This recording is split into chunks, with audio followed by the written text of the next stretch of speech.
ಮೊನ್ನೆ ನಾವು ಮತ್ತು ಮುಖ್ಯಮಂತ್ರಿಗಳು ಚರ್ಚೆ ಮಾಡಿದಾಗ ಇದ್ರ ಬಗ್ಗೆ ಮುಖ್ಯಮಂತ್ರಿಯ ಅವರ ಸಮ್ಮುಖದಲ್ಲಿ ಒಂದು ಸಭೆ ಆಗಬೇಕು ಅಂತ ತೀರ್ಮಾನ ಆಗಿತ್ತು. ಅದು ಇವತ್ತು ನಡೆದಿದೆ ಬೆಳಿಗ್ಗೆ. ಸೊ ಎಲ್ಲ ಜಿಲ್ಲೆಗಳಲ್ಲೂ ಕೂಡ ಏನೇನಿದ್ದು ಮೈಕ್ರೋ ಫೈನಾನ್ಸ್ ಅಂದರೆ ಇದು ಕಾನೂನಿನ ಚೌಕಟ್ಟಿನ ಹೊರಗೆ ನಡೀತಾ ಇದೆ, ಅದ್ರ ಬಗ್ಗೆ ಮಾಹಿತಿಯನ್ನು ಪಡೆದು ಅದಕ್ಕೆ ತಕ್ಕಂಗೆ ನಾವು ಕ್ರಮ ತಗೋಬೇಕು ಅಂದ್ಬಿಟ್ಟು ಅವತ್ತು ಮಾನ್ಯ ಉಪಮುಖ್ಯಮಂತ್ರಿಗಳು ಏನು ಒಂದು ರೂಪರೇಷೆ ಹಾಕಿದ್ದಾರೆ. ಇವತ್ತಿನ ತೀರ್ಮಾನಗಳು ಏನು ಸರ್ಕಾರದಿಂದ ಆಗಿದೆ ಅದನ್ನು ನಾವು ಜಿಲ್ಲಾ ಮಟ್ಟದಲ್ಲಿ ಕೂಡ ನಾವು ಅನುಷ್ಠಾನಕ್ಕೆ ತರ್ತೀವಿ. ಈಗ ಮೀಟರ್ ಬಡ್ಡಿ ಕೂಡ ಹೆಚ್ಚಾಗ್ತಾ ಇದೆ ಎಲ್ಲ ನೋಡಿ, ಇದು ಏನಾಗ್ತಾ ಇದೆ, ಇದು ಜನರ ಒಂದು ಆರ್ಥಿಕ ಪರಿಸ್ಥಿತಿಯನ್ನು ಗುರುತು ಮಾಡಿಬಿಟ್ಟು ಜನರು ಹಿಂಗೆ ಅವರಿಗೆ ಏನು ಟ್ರ್ಯಾಪ್ ಮಾಡ್ತಾ ಇದ್ದಾರೆ. ಸೊ ಇದನ್ನು ನಾವು ಬೇರೆ ಮಟ್ಟದಲ್ಲಿ ನಾವು ಟ್ಯಾಕಲ್ ಮಾಡಬೇಕು ಅಂದರೆ ಪ್ರತಿ ಹಳ್ಳಿನಲ್ಲಿ ಇಂಥವು ಯಾರ್ಯಾರು ಸಂಸ್ಥೆಗಳು ನಡೆಸ್ತಾ ಇದ್ದಾರೆ, ಅದು ಕೆಲವು ಕಡೆ ಅಂತೂ ಮೈಕ್ರೋ ಫೈನಾನ್ಸಿಂಗ್ ಅವರು ಅಧಿಕೃತವಾಗೂ ಮಾಡ್ತಾ ಇದ್ದಾರೆ, ಇನ್ನು ಕೆಲವು ಅನಧಿಕೃತವಾಗೂ ಮಾಡ್ತಾ ಇದ್ದಾರೆ. ಸೊ ಇದನ್ನು ಯಾವ ರೀತಿ ಟ್ಯಾಕಲ್ ಮಾಡಬೇಕು ನಾವೆಲ್ಲರೂ ಕೂತು ಇವತ್ತು ಏನು ನಮ್ಮ ಡಿಪಾರ್ಟ್ಮೆಂಟ್ ಆಫ್ ಹೋಮ್ ಇರ್ಬೋದು ಮತ್ತು ಕೋಆಪರೇಟಿವ್ ಡಿಪಾರ್ಟ್ಮೆಂಟ್ ಇರ್ಬೋದು ಕೂತು ಚರ್ಚೆ ಮಾಡಿ ಅದಕ್ಕೆ ಒಂದು ನೀಲಿ ನಕ್ಷೆ ಹಾಕ್ತೀವಿ. ಸರ್, ಗುಲ್ಬರ್ಗದಲ್ಲಿ ಎಲೆಕ್ಟ್ರಿಕಲ್ ವೈರ್ ಒಂದು ಕಾರ್ಪೊರೇಷನ್ ಇಂದ ಆಗಿರೋದು ಅದರಲ್ಲಿ ಒಂದು ಡೆತ್ ಆಯಿತು. ಇನ್ನೊಂದು ಜೆಸ್ಕಾಮ್ ಎಲೆಕ್ಟ್ರಿಕಲ್ ವೈರ್ ಒಂದು ಬಸ್ಸಿಗೆ ತಗಲಿ ಒಂದು ದೊಡ್ಡ ಅನಾಹುತನೇ ಆಗಬೇಕಾಗಿತ್ತು. ಅದು ಅದೃಷ್ಟವಶಾತ್ ಒಳ್ಳೇದಾಯ್ತು ರೀ. ಆದ್ರೂ ಹೆಣ್ಮಗಳು ಭಾಳ ಸೀರಿಯಸ್ ಅದ. ಈಗ ಇದಾಗಲೇ ಹೋದ ಬಾರಿ ಕೂಡ ಇದ್ರ ಬಗ್ಗೆ ನಾವು ಚರ್ಚೆ ಮಾಡಿದ್ದೇವೆ ಮತ್ತು ಎಲ್ಲ ವೈರ್ಸ್ ಥ್ರೂಔಟ್ ಡಿಸ್ಟ್ರಿಕ್ಟ್, ಬರೀ ಕಾರ್ಪೊರೇಷನ್ ಲಿಮಿಟ್ ಅಲ್ಲ, ಯಾವುದು ಡೂಬ್ತಾ ಇದೆ ಬಾಗ್ತಾ ಇದೆ ಅವೆಲ್ಲನೂ ಕೂಡ ಏನು ಟೆನ್ಸೈಲ್ ಡೆನ್ಸಿಟಿಯನ್ನು ಸರಿಪಡಿಸ್ಬಿಟ್ಟು ಅದು ಸ್ಟ್ರೇಟನ್ ಮಾಡಬೇಕು ಅಂತ ಆಗಲೇ ಆದೇಶ ನೀಡಿದ್ದೇವೆ. ಅದನ್ನು ಕೂಡ ನಡೀತಾ ಇದೆ ಈಗಾಗಲೇ. ಮತ್ತು ಪರಿಹಾರದ ಕೂಡ ನಾವಾಗಲೇ ಅವ್ರ ಜೊತೆ ವೈಯಕ್ತಿಕವಾಗಿ ನಮ್ಮ ಲೀಡರ್ ಜೊತೆ ಮಾತಾಡಿಬಿಟ್ಟು ಅವರಿಗೆ ಏನು ಪರಿಹಾರ ಕೊಡಬೇಕು ಅದು ಕೂಡ ಈಗ ಬಿಲ್ಗಳೆಲ್ಲ ನಾವೇ ಕಟ್ಟಿರೋದು. ಅದ್ರ ಹೊರತುಪಡಿಸಿ CM ಇಲ್ಲ ಒಂದು 4 ಲಕ್ಷನೂ ನಾವು ಕೊಟ್ಟಿದ್ದೀವಿ ಆಗಲೇ, ಆದರೆ ಇನ್ನೂ ಜಾಸ್ತಿ ಆಗಿದೆ ಅಂತ ಹೇಳಿದ್ವಿ. ಅದೇನೇ ಇದ್ರೂ ಕೂಡ CM ರಿಲೀಫ್ ಫಂಡಿಂದ ಕೊಡಿಸೋ ಜವಾಬ್ದಾರಿ ನಾವು ತೊಗೊಂಡಿದ್ದೀವಿ, ಮಾಡ್ತೀವಿ. ಸರ್, ಈಗ ಈ ವಿಚಾರದಾಗ ಹೇಳ್ತೀವಿ 1 ಲಕ್ಷ ರೂಪಾಯಿ ಅವರಿಗೆ ಪೇಡ್ ಆಗಿದೆ ಸರ್.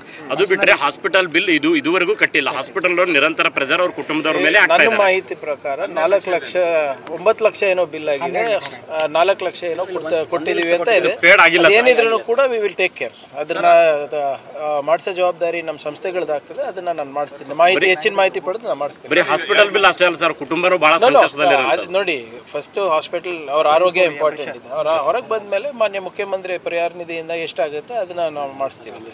ನಾನು ಆಗಲೇ ಅವರಿಗೆ ಮಾತು ಕೊಟ್ಟಿದ್ದೀನಿ, ನಾನು ಕೂಡ ಮಾಡಿಸ್ತೀನಿ. ಜನಾರ್ದನ್ ರೆಡ್ಡಿ ಶ್ರೀರಾಮುಲು ವಿಚಾರವಾಗಿ ಶ್ರೀರಾಮುಲು ಅವರು ಕಾಂಗ್ರೆಸ್ ಬರ್ತಿದ್ದಾರೆ, ಸತೀಶ್ ಜಾರಕಿಹೊಳಿ ಅವರು ರಿಯಾಕ್ಟ್ ಮಾಡಿದ್ದಾರೆ ಬರಲಿ ಅಂತ. ನೋಡಿ, ನಾನು ಪದೇ ಹೇಳ್ತಾ ಇದ್ದೀನಿ, ನೀವು ಕೂಡ ಕಾಂಗ್ರೆಸ್ ತತ್ವ ಸಿದ್ಧಾಂತವನ್ನು ಒಪ್ಕೊಂಡು ಬರಂಗಿದ್ರೆ ಸ್ವಾಗತ. ಆದರೆ ಶ್ರೀರಾಮುಲು ಅವ್ರು ಬರ್ತಾ ಇದ್ದಾರೋ ಇಲ್ಲೋ ಅಂತ ನನಗೆ ಮಾಹಿತಿ ಇಲ್ಲ. ಅಧ್ಯಕ್ಷರು ಕೂಡ ಇದ್ರ ಬಗ್ಗೆ ಆಗಲೇ ಪ್ರತಿಕ್ರಿಯೆ ಕೊಟ್ಟ ಮೇಲೆ ಈಗ ನಮಗೆ ನಾನೇ ಏನು ಹೇಳೋದಿರ್ತದೆ ಹೆಚ್ಚಾಗಿ. ಸತೀಶ್ ಜಾರಕಿಹೊಳಿ ಅವರಿಗೆ ಪರ್ಯಾಯ ನಾಯಕತ್ವ ಕಾಂಗ್ರೆಸ್ನಲ್ಲಿ ಬೆಳೆಸಬೇಕು ಅಂತ ನೋಡಿ, ಸತೀಶ್ ಜಾರಕಿಹೊಳಿ ಅವರು ನಮ್ಮ ಪಕ್ಷದ ಉನ್ನತ ಮಟ್ಟದ ನಾಯಕರಿದ್ದಾರೆ, ಕಾರ್ಯಾಧ್ಯಕ್ಷರಾಗಿ ಕೆಲಸ ಮಾಡಿದ್ದಾರೆ, ಈಗ ಮಂತ್ರಿಗಳಾಗಿ 2-3 ಬಾರಿ ಕಾರ್ಯನಿರ್ವಹಿಸಿದ್ದಾರೆ. ಅವ್ರ ಸ್ಥಾನಮಾನನೇ ಬೇರೆ ಇದಿದೆ. ಈಗ ಇವತ್ತು ಬಂದವರು ನಾಳೆ ಬರೋರು ಇವ್ರಿಗೆ ಯಾರಿಗೂ ಹೋಲಿಕೆ ಮಾಡೋದು ಸರಿ ಇಲ್ಲ. ನಮ್ಮದಾದಂಥ ಲೆವೆಲ್ ಪ್ರಶ್ನೆ ಅಲ್ಲ, ನಮ್ಮಲ್ಲೇ ನಾಯಕತ್ವ ಬೆಳೆದಿದೆ ಅಲ್ಲ. ನಮ್ಮಲ್ಲಿ ನಾಯಕತ್ವದ ಕೊರತೆ ಇದ್ದರೆ ಬೇರೆದು. ಯಾರ ಲೆವೆಲ್ಲು ಜನ ತೀರ್ಮಾನ ಮಾಡೋದು ನಾವಲ್ಲ. ಜನಾರ್ದನ್ ರೆಡ್ಡಿ ಅವರು ಆ ಥರ ಹೇಳಿದ್ರು. ಜನಾರ್ದನ್ ರೆಡ್ಡಿ ಅವರಿಬ್ಬರು ಸ್ನೇಹಿತರೇ ಅಲ್ರಿ. ಗೇಟ್ ಕ್ಲೋಸ್ ಮಾಡಿದ್ದಾರೆ ಅಂತ ನಿಮ್ಮ ಇದರಲ್ಲೇ ಗೊತ್ತಾಗಿದೆ. ಎಲ್ಲೆಲ್ಲಿ ಓಪನ್ ಇತ್ತು ನಮಗೇನು ಗೊತ್ತು? ಓಪನ್ನಲ್ಲಿತ್ತು, ಕ್ಲೋಸ್ ಯಾರು ಮಾಡಿದ್ರು, ಗೋಡೆ ಯಾರು ಕಟ್ಟಿದ್ರು, ಯಾವಾಗ ಉಳಿಸ್ತಾರೆ, ನಮಗೇನು ಸಂಬಂಧ ಅದಕ್ಕೆ? ನೋಡಿ, ನಾನು ಪದೇ ಹೇಳ್ತಾ ಇದ್ದೀನಿ, ಇದನ್ನು ಮತ್ತೊಮ್ಮೆ ಪುನರುಚ್ಚರಿಸ್ತಾ ಇದ್ದೀನಿ. BJPಯ ಒಳ ಜಗಳಗಳಿಗೆ ನಮಗೆ ಅದಕ್ಕೆ ಸಂಬಂಧ ಇಲ್ಲ. ಅಲ್ಲಿ ನಾಯಕರು ಯಾರಾಗ್ತಾರೆ ಅದಕ್ಕೆ ಸಂಬಂಧ ಇಲ್ಲ. ಆದರೆ ಅಲ್ಲಿನ BJPಯ ಮುಖಂಡರು ಮತ್ತು ಶಾಸಕರು ಭಾಳ ಗಂಭೀರವಾದಂಥ ಆರೋಪ BJPಯವರ ಅಧ್ಯಕ್ಷರ ಮೇಲೆ ಮಾಡಿದ್ದಾರೆ. ಛೋಟಾ ಸಿಗ್ನೇಚರ್ ಹಾಕ್ತಾಯಿದ್ರು, ಭ್ರಷ್ಟಾಚಾರ ಮಾಡಿದ್ರು, ದಾಖಲೆ ಸುಳ್ಳು. ಅಂದರೆ ಒಬ್ಬ ಮುಖ್ಯಮಂತ್ರಿಯ ಸಿಗ್ನೇಚರನ್ನು ಇವರು ನಕಲ್ ಮಾಡ್ತಾರೆ ಅಂದರೆ ಅದು ಫೋರ್ಜರಿ ಅಲ್ವಾ? ಯಾವುದೇ ವ್ಯಕ್ತಿ ಇರ್ಬೋದು, ಅವ್ರ ಸ್ವಂತ ಮಗನೇ ಇರ್ಬೋದು, ದಟ್ ಈಸ್ ಫೋರ್ಜರಿ ಅಲ್ವಾ? ಅದು ಯಾಕೆ ಗಂಭೀರವಾಗಿ ತಗೊತಾ ಇಲ್ಲ ಯಾರು? ಫೋರ್ಜರಿ ಮಾಡಿದ್ದಾರೆ, ಭ್ರಷ್ಟಾಚಾರ ಮಾಡಿದ್ದಾರೆ, ಆಮೇಲೆ ಏನು ದುಬೈನಲ್ಲಿ ಮೊರೇಷಿಯಸ್ನಲ್ಲಿ ದುಡ್ಡು ಇಟ್ಟಿದ್ದಾರೆ ಅಂತ ಯಾರು ಹಾದಿ ಬೀದಿನಲ್ಲಿ ಹೋಗೋರು ಹೇಳ್ತಾ ಇಲ್ಲಲ್ಲ. BJP ಅವರ MLAಗಳು ಹೇಳ್ತಾ ಇರೋದು. ಸೊ ಅದರಿಂದ ಅದ್ರ ಮೇಲೆ ಮಾಧ್ಯಮ ಸ್ನೇಹಿತರು ಹೆಚ್ಚು ಗಮನ ಕೊಟ್ಟರೆ ಅವ್ರ ಹತ್ರ ದಾಖಲೆ ಇದೆ ಅಂತೆ, ಅದನ್ನು ಸರ್ಕಾರಕ್ಕೆ ಕೊಟ್ಟರೆ ಅದನ್ನು ತನಿಖೆ ಮಾಡ್ತೀವಿ. ಮೋಡಾ ಕೇಸಲ್ಲಿ CID ಕ್ಲೀನ್ ಚಿಟ್ ಕೊಟ್ಟರು, CBI ಇದೆ ಅಂತ ಇದ್ದಾರೆ ಸರ್ ಬಿಜೆಪಿ. CBI ಅವ್ರ ಕೈನಲ್ಲೇ ಇದೆಯಲ್ಲ, ಅದು ಒಪ್ತೀವಲ್ಲ ನಾವು. ಅಲ್ಲ ಅದರಲ್ಲಿ ಆಗುತ್ತೆ ಅಂತ.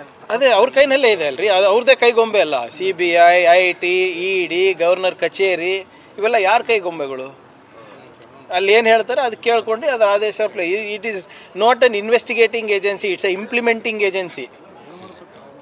ಅಲ್ಲಿ ಮೋದಿ ಅವರು, ಶಾ ಅವ್ರು ಏನು ಹೇಳ್ತಾರೆ ಅದು ಇಂಪ್ಲಿಮೆಂಟ್ ಮಾಡೋದು ಅಷ್ಟೇ ಅವ್ರ ಕೆಲಸ, ಇನ್ವೆಸ್ಟಿಗೇಷನ್ ಮಾಡೋದು ಕೆಲಸ ಅಲ್ಲ ಅವ್ರದ್ದು.